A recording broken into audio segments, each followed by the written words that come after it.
Hey everybody. For this week's discussion board, I chose to look at the advantages and disadvantages of online education. While online education can be a highly effective means of education for students who are more mature, self-disciplined, motivated, or well organized, it can also be a truly inappropriate form of education for those who have not maybe met those milestones in their life. So, therefore, it is really important for anyone who is considering online education to really take a look at the pros and cons associated with that and determine whether or not it's something that will really work for them. So, obviously, some of the pros for online education has to do with the convenience of it. Online education, you don't have to travel to a campus in order to attend your classes. So you're not restricted by any kind of geographic location as far as which campus you would like to take classes at. So that does open you up to a lot more educational programs out there.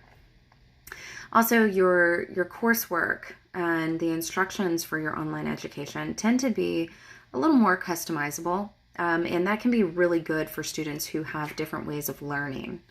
So in addition, students who have more of an opportunity to learn at their own pace even.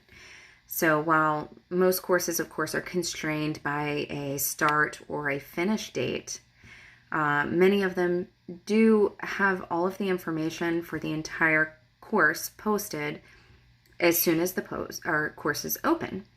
So for students who like to work ahead, they have that ability to do so.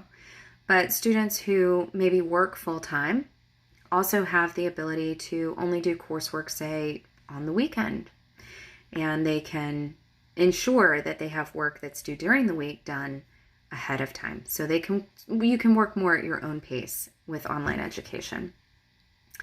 Another pro for online education is it does tend to be cheaper for students. So obviously, since you're not constrained to a campus, that means that you don't have to travel to that campus. So you do have the ability to save your traveling fees. But in addition, if you're not a resident student, then you don't have to pay for lodging or a meal plan or some of the other fees that are associated with being a resident student somewhere. And another thing is that anybody who's an online student can pretty much do their coursework anywhere that they have access to a computer and internet access. However, though, even with all the pros to online education, there are still some disadvantages to online education. And so while your students may not have to worry with travel expenses or housing, they may actually incur technology expenses. And so this could be a technology fee that is automatically applied by the institution, or it could be that they actually have to upgrade their own processing systems at home in order to have the proper software requirements taken care of.